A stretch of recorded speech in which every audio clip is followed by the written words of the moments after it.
Assalamualaikum warahmatullahi wabarakatuh. Dalam teori kriminologi terdapat ada gium, tidak ada kejahatan yang sempurna. Tetapi ternyata ada yang bisa membuat kejahatan itu menjadi sempurna, yaitu di tangan hakim, tanpa cacat dan jejak. Atau bisa jugakah di tangan penyidik? Wallahu alam bishawab.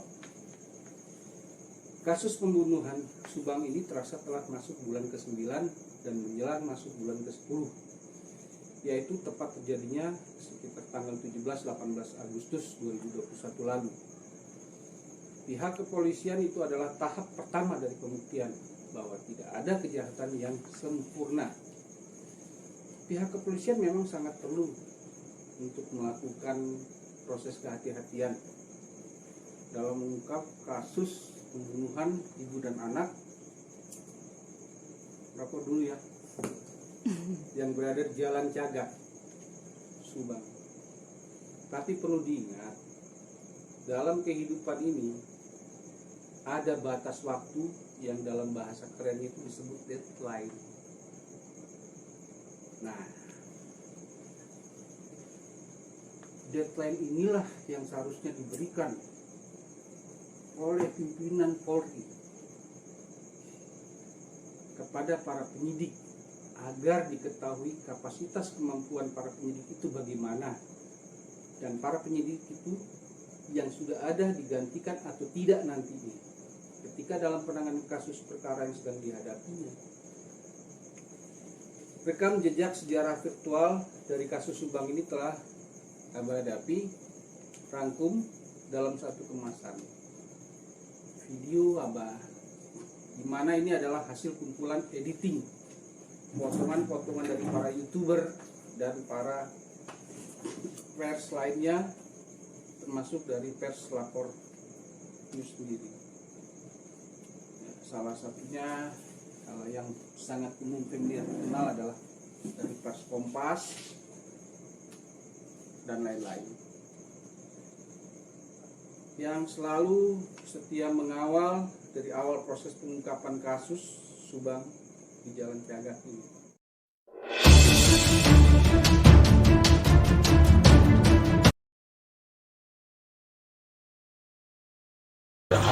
Jangan sampai mengganggu proses penyidikan, jadi gitu. Malah kemana-mana lagi. Nah, Dan begitu.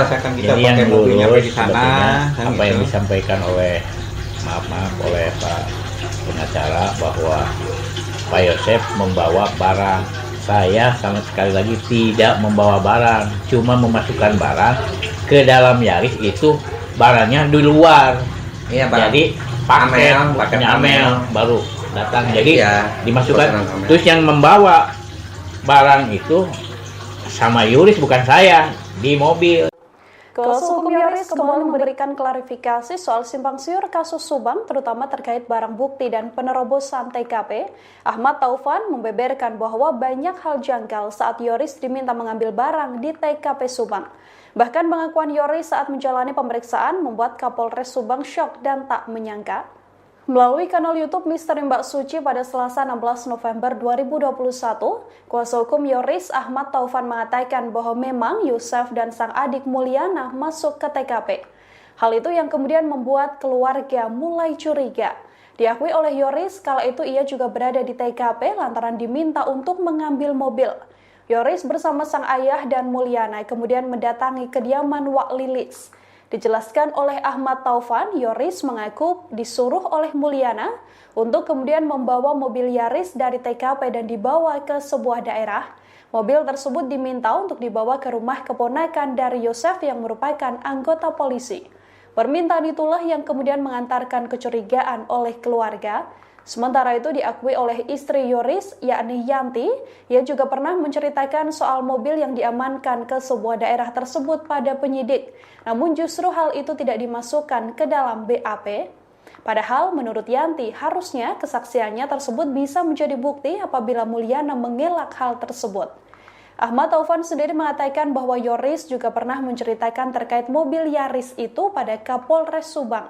Entah mengapa reaksi Kapolres Subang justru kaget dan syok mendengarkan pengakuan Yoris. Taufan mengatakan hal ini menjadi janggal lantaran mobil Alphard tempat jasad korban ditemukan langsung dibawa ke Polsek Jalan Cagak.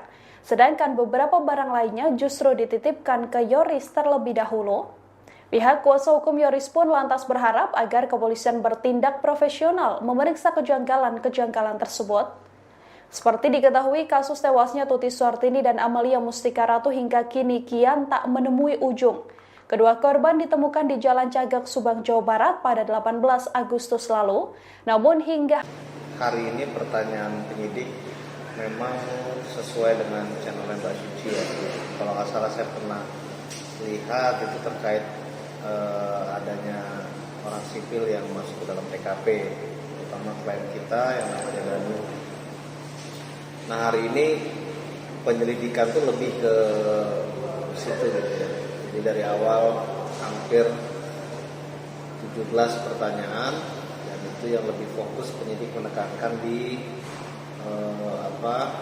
dan ketika Danu masuk ke dalam rumah dan di situ katanya ada sosok Banpol, kalau nggak salah Banpol di Polsek Cagak itu yang minta Danu untuk bersihkan bak mandi. Itu juga sudah detail tadi disampaikan oleh Danu juga membenarkan dan semua juga sudah dijawab di bawah dalam kamar itu ada juga barang bukti seperti gunting dan lain-lain karena sempat dijaga oleh Danu. Sebetulnya hari ini lebih ke situ ya, kejadian pada saat tanggal 19 dari pagi sampai kejadian dan masuk dalam TKP Jadi sama lah seperti yang apa yang sudah pernah Mbak Channel Suci ya, Misteri Suci sampaikan itu kurang lebih sama seperti itu. Ini pertanyaan kedua untuk langkah berikutnya dalam pendampingan saudara Danu ya, terlebih dengan seringnya berubah keterangan kan ada pertama ditanya jawabnya A, terus kan padahal pertanyaannya sama gitu kan, ada jawabannya kemana-mana jadi tidak konsisten dengan pertanyaan yang berlaku. Ya kalau terkait perubahan dalam BAP itu juga yang menjadi sebetulnya yang menjadi kendala penyidik ya. Tapi kami dari kuasa hukum bisa memaklumi bahwa Danu ini masih sangat muda. Apa yang ingin Pak Yosef sampaikan kepada pelaku pembunuhan itu? Semoga kalau dia sadar untuk menyerahkan diri. Buat saya kalau tidak terungkap tetap merasa sakit. Siapapun saya tidak pandang bulu. Siapapun pelakunya ingin cepat-cepat Harus terungkap, Pak. terus terungkap. Itu kasihan anak saya.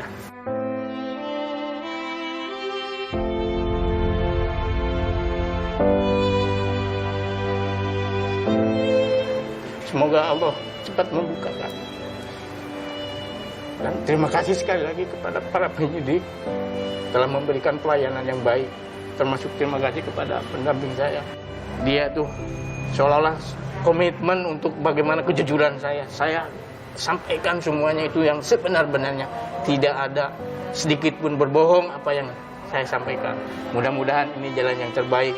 Baik, terima kasih Pak Yosef. Sekali lagi saya mengucapkan terima kasih yang luar biasa untuk Pak Yosef, untuk Pak Rohman karena memberikan kesempatan program Aiman untuk mewawancarai eksklusif Bapak yang sebelumnya belum pernah di media manapun. Terima kasih Bapak, sehat selalu.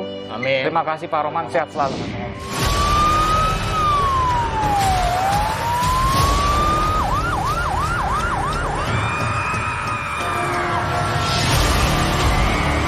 Yang jelas saya tadi, masalahnya kan ini kompleks sekali gitu ya. Tidak ada saksi yang melihat daripada kejadian itu sendiri.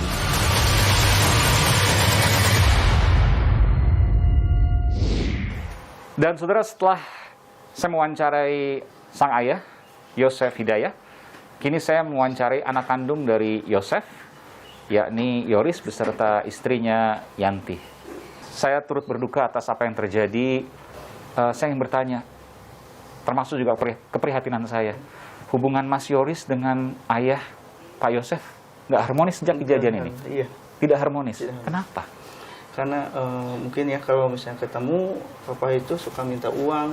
Kan papa punya banyak keuntungan misalnya dari yayasan dan lain sebagainya. Bisa main golf, bisa membelikan mobil ibu, mobil mahal. Enggak sih itu. Jadi waktu terakhir itu kan yang ngelola itu saya, bukan papa. Pengelola yayasan Anda. Oke. Sama Amel sama mama. Lalu Pak Yosef? Hanya sebatas cuma mengontrol aja sih. Kontrol, tapi dapat bagian keuntungan dari situ. Udah di-cut sama mama karena papa itu boros orangnya itu. Cuma kalau misalnya papa minta uang sedikit untuk transport, Iya. terus untuk baju dari mama langsung. Termasuk juga untuk hidup dengan istri mudanya? Kayaknya enggak deh. Kan untuk sehari-hari bagaimana? Kan sehari-hari tinggal di mana? Tinggal di tempat ibu atau tinggal di tempat istri mudanya? Ya bolak-balik sih. Istri mudanya kan butuh uang juga. Dari mana uangnya? Ya, saya nggak tahu itu, nggak tahu. Oke. Jadi ya minta-minta. Kalau nggak ke Mas Yoris, Nggak almarhumah. Amel aja. Oh, oke. Kalau ke ibu nggak mungkin karena nggak akan dikasih. Nggak akan, iya. Boleh tahu yayasan itu keuntungan dapat berapa kira-kira tuh? Ya, Masing-masing misalnya. masing-masing kalau misalnya gaji gitu kan per bulan 12 juta kalau AA gitu kan. Kalau mama? misalnya mama 10 sama Amel. Ayah? Enggak, nol. Enggak sama sekali. Kenapa diputus untuk di ayah? Pernah lah gitu di 2009 pertama itu awalan itu papa itu sama istri mudanya nggak pernah ngelola kan gitu. Ya pokoknya uang yang kayak gitu ya banyak yang di inilah gitu. Oh, ngalirnya ke sana semua. Oke. Baik, ini fakta yang kemudian muncul juga ini soal keseharian, bagaimana juga soal kelanjutan hidup karena perlu biaya pasti untuk hidup. Saya kembali ke kasusnya. Menurut kepolisian, tidak ada pintu yang rusak, artinya orang yang diduga melakukan pembunuhan, sang pelaku, memiliki kunci. Siapa yang megang kunci rumah? Papa sih. Papa. Bapak. Bapak. Saya bertanya bapak, tapi hanya ibu yang punya. Bapak tidak megang. Jadi kadang-kadang kalau misalnya kita berangkat, kan suka di ini ya, kunci itu suka disimpan di pot ya. Oke. Depan. Tapi yang tahu tempat di pot dan lain sebagainya itu Papa. dan ibu, keluarga inti lah, Pak, keluarga tahu lah. inti ya. Saya juga dapat informasi terkait dengan Mas Yoris. Mas Yoris katanya temperamental, pernah membawa golok ke almarhumah ibu, betul? Tidak. Tidak pernah. Tidak pernah. Ada cerita soal itu? Jadi kalau masalah itu udah lama ya, udah silam sekitar 2010 atau 2009 lah kalau nggak salah itu. Saya sebenarnya bawa golok tumpul itu sebenarnya itu untuk membela ibu sih. Marah kepada siapa waktu itu? Marah ke papa sih sebenarnya itu. Kenapa marah bapak waktu itu? Mama itu sama Amel waktu itu pernah lah gitu saling berpapasan gitu, papa sama Mimin itu sambil bermesraan itu si papa itu tuh kelihatan gitu langsung nangis mungkinnya mama dan itu ngadu lah gitu mama tuh itu mama sama Amel itu ngelihat Mimin sama ini sama mama ini gak kuat gitulah gitu kan. Waktu itu langsung saya marah sih. Oh, mana papa gini aja sih ke motor orang sebenarnya. Memukulkan golok tadi ke motor. Udah begitu sama ini disampis sama satpam yang ditenangkan pada waktu itu. Kalau diminta Bung Yoris untuk menyampaikan kepada pelaku pembunuhan siapapun itu. Pokoknya apapun yang sudah kamu lakukan sama mama sama adik saya itu urusan kamu sama Tuhan kamu. Dan mungkin sekarang di dunia, ya kamu harus menanggung akibatnya. Nanti kamu harus dihukum mati aja gitu. Bung Yoris betul-betul terpukul betulin melihat ini. Kapan terakhir pertama kali melihat kejadian itu? Pas waktu ditelepon sama papa itu. 7:30-an ditelepon, terus langsung ke TKP. Sebelumnya pernah ada mungkin ada urusan dengan orang di luar sana misalnya utang piutang yang tidak selesai atau mungkin dendam, ada? Enggak sih. Kalau selama ini paling kalau mama itu ya masalah keluarga sih, masalah hanya rumah internal. tangga, internal aja. Baik, ini tentu harus diungkap dan dihukum sesuai dengan perundang-undangan yang berlaku. Terima kasih Bung Yoris Raja Amarullah ya, dan juga Mbak Yanti. Turut prihatin sekali lagi atas apa yang terjadi. Saya pamit. Ini sangat menarik. Dari jam 9 Iya. pertemuan terakhir dengan istri atau mamanya Amel, Iya. itu jam 9 malam. 9 malam. Saya pergi dan pamit, sangat pamit betul-betul. Tapi pas mau keluar itu, Pak tolong kalau mau keluar besinya tolong Diselot dibuka." lagi. Ya, yang Oke. di luar itu. Ya.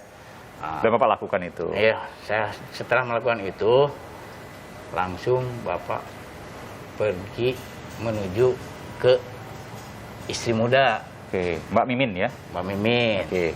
Kurang lebih jam setengah 10 atau 9.30. Nah, kita tidur di kamar.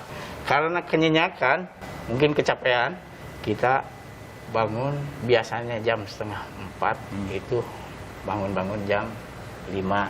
Oke. Jadi biasa sholat subuh di masjid pada waktu itu tidak.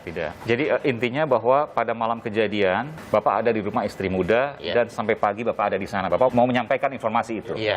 Oke. Tapi saya juga punya informasi juga, Pak. Bapak sempat datang ke rumah TKP dan di baju Bapak ada bercak darah korban. Saya tidak ngeh pada waktu itu. Pada waktu polisi memeriksa dan menyampaikan baru Bapak kaget. Bapak kaget itu karena darah juga nggak spontan seperti darah Nggak kelihatan. Jadi hambar-hambar lah. Oke. Ininya aja. Kenapa bisa kena seperti itu, Pak? Nggak tahu karena kan kita lagi paniknya gitu, Pak. Sebentar, Bapak kan ada rumah istri muda. Ya. Lalu kemudian datang ke rumah istri Pak Bu Tuti, istri Bapak yang pertama. Ya. Itu dalam rangka apa? Pagi-paginya. Mau berangkat golf. Oh, mau ambil berangkat. setik golf dan Ya. ganti sepatu golf. Oke, mau siap-siap untuk golf ya, Pak? Iya. Pada saat Bapak datang kan istri Bapak dan anak Bapak sudah dibunuh. Apa yang Bapak temukan pada saat pagi-pagi? Jam berapa Bapak sampai di Jam TKP? 7:04. 7:04. Apa yang Bapak temukan di sana? Kita kaget itu rumah semua sudah berantakan di dalam. Oke, Bapak kaget masuk. Kaget, langsung saya teriak-teriak memanggil anak dan istri. Bapak ketemu dengan jenazah dari istri dan anak Bapak? Pada waktu itu tidak. Tidak ketemu? Tidak ketemu sama sekali. Terus setelah itu tidak ketemu, rumah berantakan, ada bercak darah, apa yang Bapak lakukan? Saya langsung ke depan untuk menghampiri Ujang untuk Jang sini, kebersihan. Oh, itu pegawai kebersihan juga nggak ada curiga sama sekali tuh? Nggak ada, karena kan kita nggak pikir. Cuma pas keluar lagi, harus panggil Bapak Ujang. Pak Ujang, saya mau lapor aja ke ini, bilangnya saya mau ke Kapolsek langsung. Oke. Apa yang Bapak laporkan di Polsek? Nah, sebelum ke Polsek, Bapak bila cara dibilangin dulu ke mamah angkatnya Danu ke sana. Saya ngomong, wah itu di sana jika penculikan. Penculikan. Penculikan. Bapak sampaikan ke Waidanya. Waida ini siapa? Kakaknya korban. Kakak korban, kakaknya Ibu Tuti. Ya. Lalu kemudian Bapak dari situ ke Polsek. Ke Polsek. Di situ kebetulan ada anggota yang kenal, itu Pak Aceh. Ya. Apa yang Bapak sampaikan di situ? Pak Aceh itu ya penculikan karena lihat pas begitu ada bekas seperti bekas ban mobil naik turun di samping pintu masuk yang sebelahnya gitu. Saya mau tanya Pak, siapa saja yang pegang kunci rumah itu? Yang pegang kunci hanya satu-satunya, mamanya di dalam, simpan di dalam. Bapak nggak pegang juga? Nggak pegang. Kenapa saya tanyakan ini Pak? Karena informasi ini bermula dari kenapa keluarga dekat yang dicurigai atau kenapa orang dekat yang dicurigai? Karena pada saat kejadian, pada saat eksekusi, satu, tidak ada yang hilang barang-barang. Yang kedua, tidak ada pintu yang rusak. Sudah ada clue-nya kan, pintu rumah tidak dirusak. Artinya kan orang bisa masuk dengan gampang. Nah, kira-kira yang bisa masuk dengan gampang siapa, ya kan? Artinya kan mungkin sudah saling mengenal, diduga sudah saling mengenal. Bagaimana Bapak menjawab ini?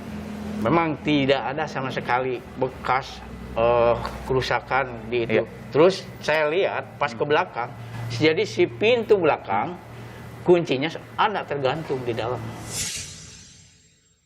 Jadi mungkin sedikit diluruskan, Mas Aiman.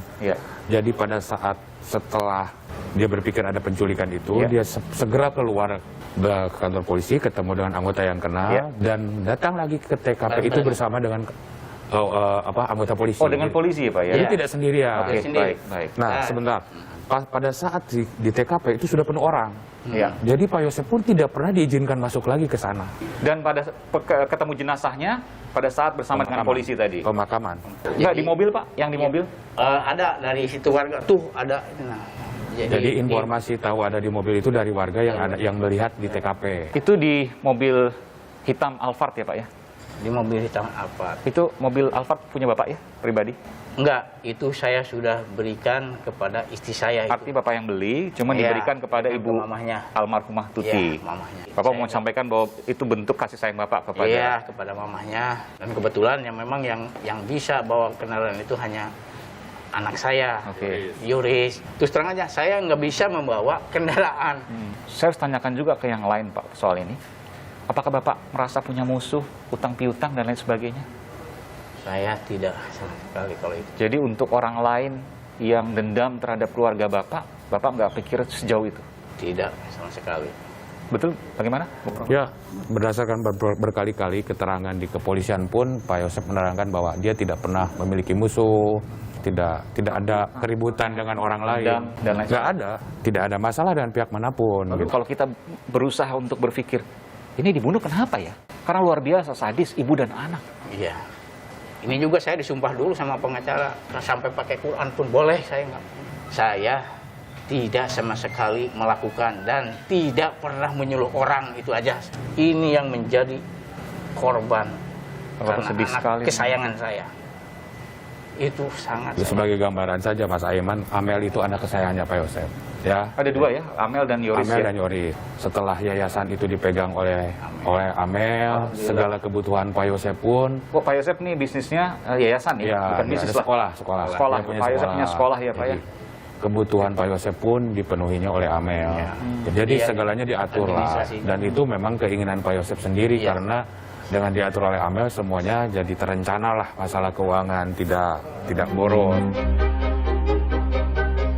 Penyidik bekerja keras untuk melakukan pengungkapan. Untuk itu kita berharap bahwa semoga pengungkapan ini bisa berjalan dengan baik. Namun saat ini memang kita masih belum bisa menginformasikan. Karena memang apabila sudah terungkap, insya Allah nanti akan kita informasikan kepada. Sampai sekarang itu kita sudah memeriksa sekitar 121 saksi. Dan nanti akan ada lagi progres pemeriksaan saksi tambahan lagi nanti. Nah, kemudian sudah sekitar 216 alat bukti yang kita periksa. Nah, juga termasuk dalam 10 TKP yang ada tersebut. Nah, progres selanjutnya memang kita tetap melakukan pemeriksaan terkait dengan saksi-saksi tambahan yang mungkin bisa membantu untuk memberikan petunjuk-petunjuk atau informasi-informasi bagi pengungkapan kasus ini. Cuma kalau tiap hari itu memang tidurnya berdua ya? Itu sama bapaknya mah jarang. Jadi takut mungkin jadi tidur sama berdua. Kalau saya nginep juga emang tidurnya berdua. Mama sama anak. Tapi pas kejadian terpisah ya? Waktu kejadian itu barengan ya? Sama-sama sih. Bukan beda kamar ya? Kalau lihat cerita yang di itu kan beda kamar kan, kalau lihat cerita di medsosnya kan kayaknya kesannya beda kamar gitu kan. Emang biasanya kan kita suka berdua. Biasa. Tapi masih kalau itu nggak tahu. Soalnya nggak ada telepon, nggak ada apa. Karena kalau lihat durasinya kan informasinya meninggalnya sebenarnya cuma lebih 4 jam kan. Kalau toh memang satu tempat.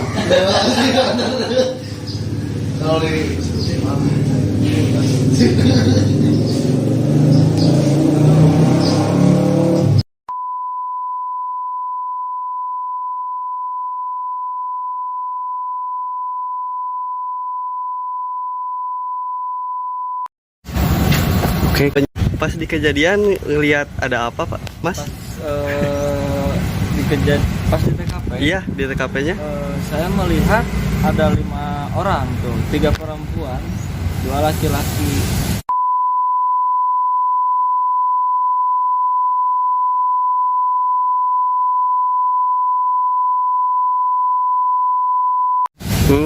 Posisi itu nggak lama sih, sebentar. Kelintasnya cepat? Ya sekitar 60 km sampai 55 sampai 60 km per jam lah. Berarti pas di TKP banyak orang ya? Jam segitu? Ada 5 orang. Kalau posisi mobil atau apa gitu? Posisi mobil Alphard itu di luar menghadap ke garasi. Di luar menghadap ke garasi. Ya, posisi mobilnya mati.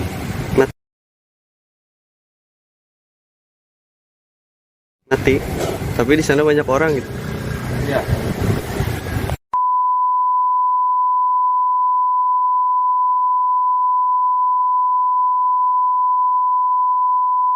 Kabid Humas Polda Jabar Kombes RD Acaniago membantah adanya keterlibatan bantuan polisi dalam kasus tewasnya Tuti dan anaknya Amalia di Subang, Jawa Barat. RD mengatakan, TKP merupakan kewenangan penyidik dan Banpol tak memiliki kewenangan untuk membuka atau menutup TKP.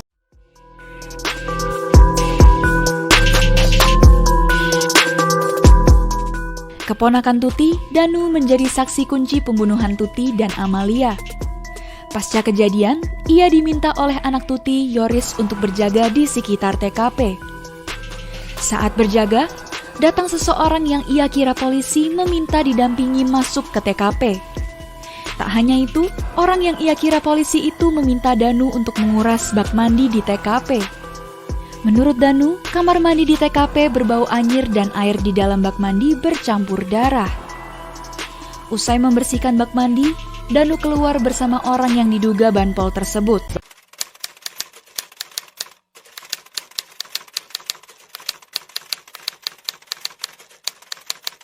Udah silam sekitar 2010 atau 2009 lah kalau nggak salah itu. Saya sebenarnya bawa golok tumpul itu sebenarnya itu untuk membela ibu sih. Marah kepada siapa waktu itu? Marah ke papa sih sebenarnya itu. Kenapa marah bapak waktu itu? Mama itu sama Amel waktu itu pernah lah gitu saling berpapasan gitu. Papa sama Mimin itu sambil bermesraan itu si papa itu tuh. Kelihatan gitu langsung nangis mungkinnya mama. Dan itu ngadu lah gitu mama tuh. Itu mama sama Amel itu ngelihat Mimin sama ini sama mama ini gak kuat gitulah gitu kan. Waktu itu langsung kayak marah sih. Mana papa gini aja sih ke motor orang sebenarnya. Memukulkan golok tadi ke motor. Udah waktu itu sama ini disampis sama satpam yang ditenangkan pada waktu itu. Kalau diminta Bung Yoris untuk menyampaikan kepada pelaku pembunuhan siapapun itu. Pokoknya apapun yang sudah kamu lakukan sama mama sama adik saya itu urusan kamu sama Tuhan kamu. Dan mungkin sekarang di dunia, ya kamu harus menanggung akibatnya. Nanti kamu harus dihukum mati aja gitu.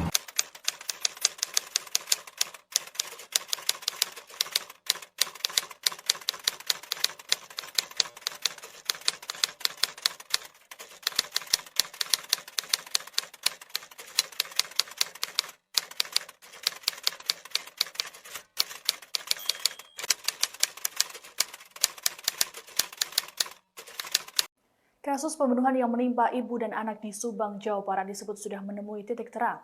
Pelaku disebut sudah dikenal oleh korban. Polisi bahkan mengatakan ada dugaan pelaku muncul di lokasi kejadian saat penyidik tengah melakukan olah TKP. Dikutip dari Tribun Jabar.id Sabtu 21 Agustus, dugaan terkait pelaku merupakan orang terdekat korban muncul saat penyidik melakukan pemeriksaan saksi dan bukti. Kabid Humas Polda Jawa Barat Kombes Pol RD Acaniago mengungkapkan, pihaknya sudah memeriksa sejumlah saksi terkait pembunuhan yang menimpa Tuti Suhartini, 55 tahun, dan Amalia Mustika Ratu, 23 tahun. RD mengatakan penyidik dan tim Inafis Polres Subang sudah mulai melakukan proses prarekonstruksi yang diikuti oleh para saksi yang dianggap mengetahui awal mula penemuan jasad Tuti dan anaknya. Terkait dengan hasil prarekonstruksi tersebut belum dapat disampaikan oleh RD. Sebelumnya, Kapolres Subang AKBP Sumarni mengungkapkan hal senada. Sumarni berujar dugaan pelaku merupakan orang yang dikenal muncul saat polisi melakukan olah TKP. Berdasarkan hasil olah TKP, tak ditemukan kerusakan pada pintu rumah dan tak ada barang korban yang hilang. Sumarni menuturkan ada dugaan pelaku pembunuhan ikut muncul saat proses olah TKP.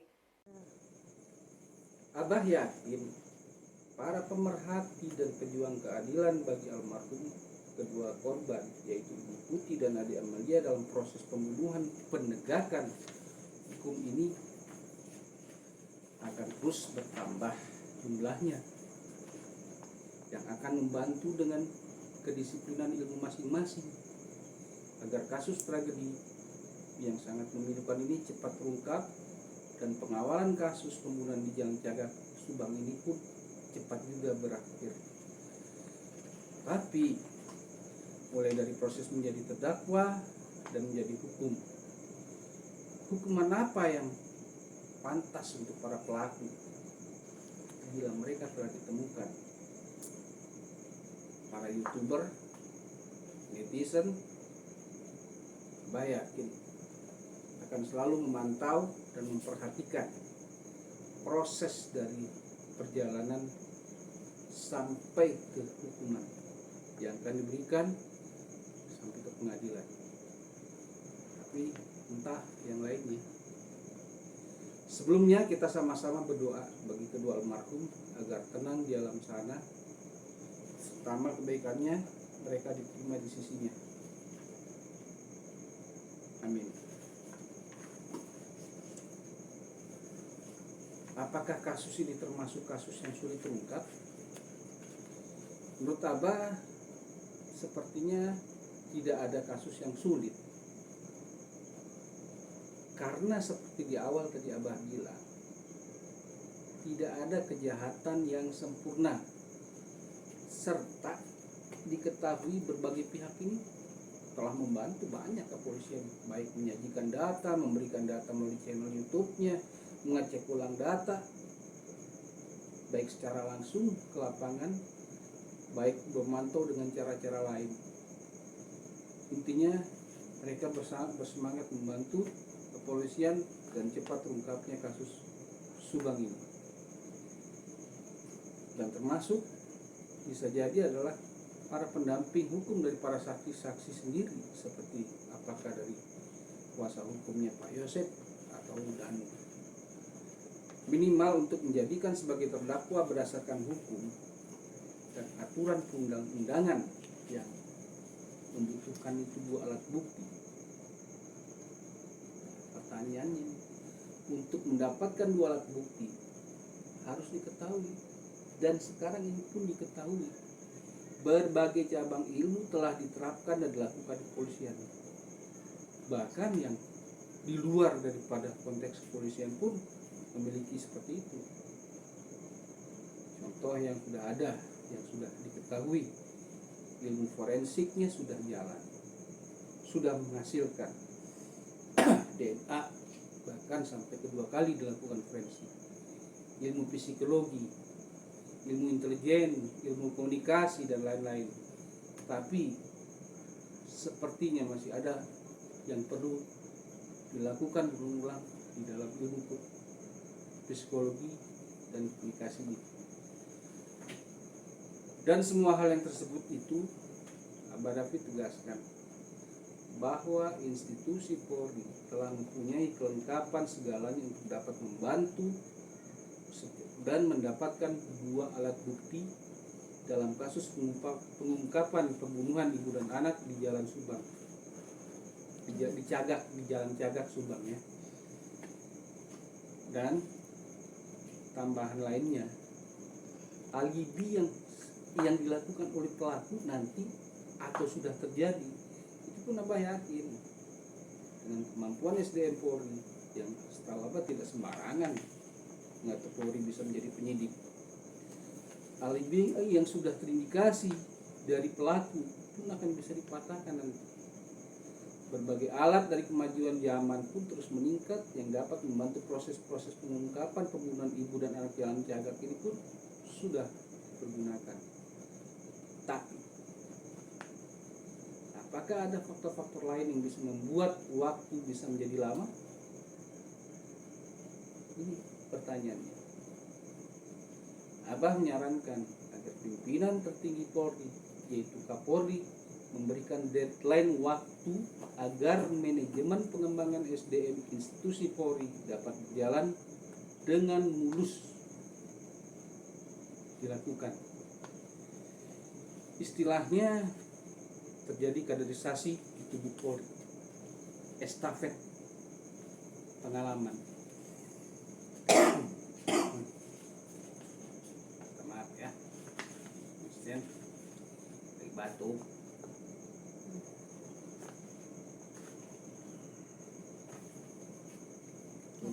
Yakin. Assalamualaikum warahmatullahi wabarakatuh. Dalam teori kriminologi terdapat adagium tidak ada kejahatan yang sempurna. Tetapi ternyata ada yang bisa membuat kejahatan itu menjadi sempurna, yaitu di tangan hakim tanpa cacat dan jejak.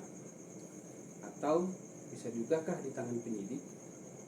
Wallahu alam bissawab.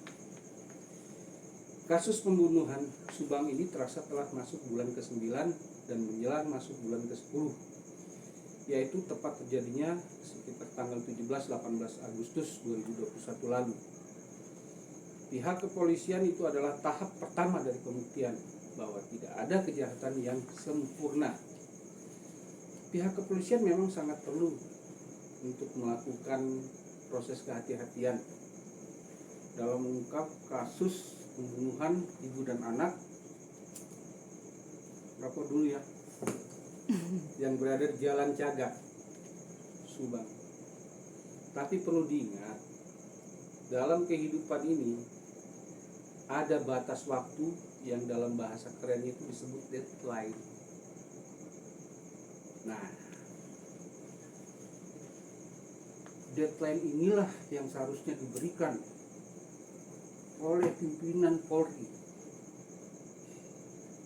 kepada para penyidik agar diketahui kapasitas kemampuan para penyidik itu bagaimana, dan para penyidik itu yang sudah ada digantikan atau tidak nantinya ketika dalam penanganan kasus perkara yang sedang dihadapinya. Rekam jejak sejarah virtual dari kasus Subang ini telah Abah hadapi rangkum dalam satu kemasan video Abah, di mana ini adalah hasil kumpulan editing potongan-potongan dari para YouTuber dan para pers lainnya, termasuk dari pers lapor news sendiri. Salah satunya yang sangat umum familiar dikenal adalah dari pers Kompas dan lain-lain,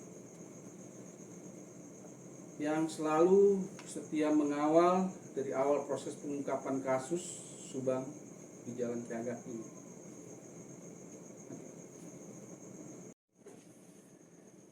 Insya Allah hingga saat ini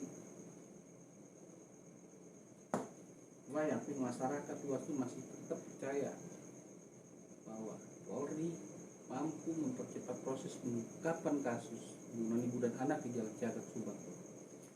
Tapi entah ini ke depannya, kalau waktunya masih lama, istilahnya deadline-nya itu tidak diterapkan, tidak dilaksanakan.